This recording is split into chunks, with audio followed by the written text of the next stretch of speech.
Το σημερινό μας quiz αποτελείται από 10 γρίφους. Ξεκινώντας από εύκολους και καταλήγοντας σε πολύ δύσκολους. Ας ξεκινήσουμε. Καλή σας επιτυχία. Πόσες κορυφές έχει το γεωμετρικό, αστεροειδές σχήμα της 5α?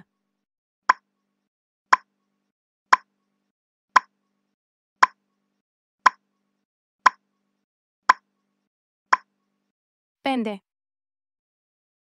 Σε ποιο νομό της Πελοποννήσου βρίσκεται η Σπάρτη?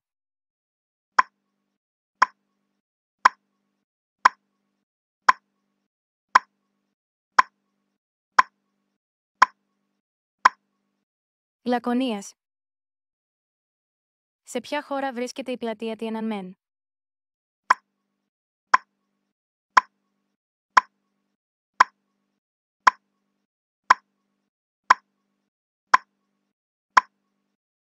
Κίνα. Πώς ονομάζεται το ορθογώνιο παραλληλεπίπεδο με τετράγωνες έδρες?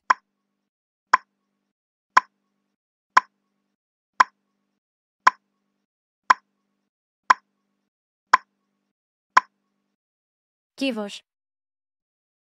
Ποιος θρύλος του ποδοσφαίρου είχε πλήρες όνομα Έντσον Αράντες do Nascimento?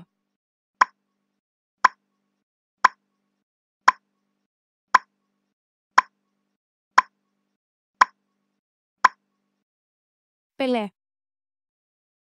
Σε ποιο νησί της Ελλάδας βρίσκεται το Ευπαλίνιο όρηγμα?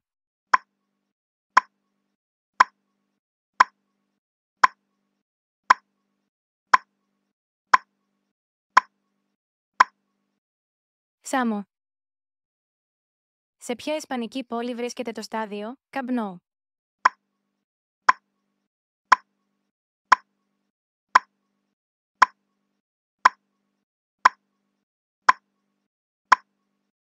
Βαρκελόνη. Τι σημαίνει στα αρχαία ελληνικά το ουσιαστικό μήνυ?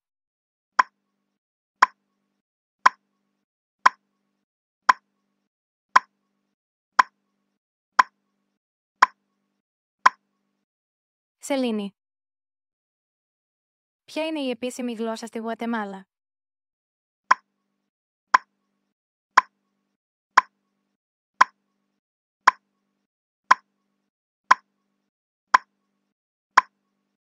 Ισπανικά.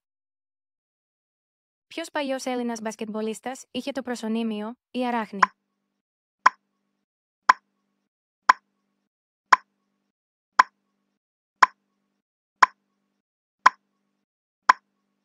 Ο Φασούλας. Αυτά για σήμερα. Αν σας αρέσουν τα βίντεο που ανεβάζουμε,